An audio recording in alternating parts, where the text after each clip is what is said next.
St. Augustine, where there's an update on a carousel. It appears that the merry-go-round is a no-go.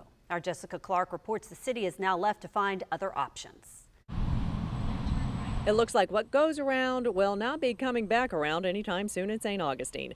The man who wanted to donate to the city its next carousel has walked away from the contract. And unfortunately, he came down with some health problems and can't pursue it. To tell this story, let's rewind.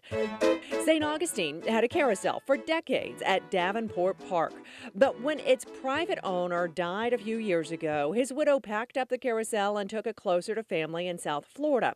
That was 2019. The empty spot is still there in the park. Then, a couple years ago, J.W. Brinkley of Jacksonville felt St. Augustine should have a carousel again, so he offered to donate one.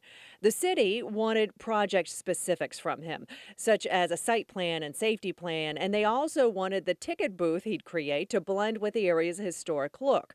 Last year, Brinkley told me, "I never knew it was so hard to give something away."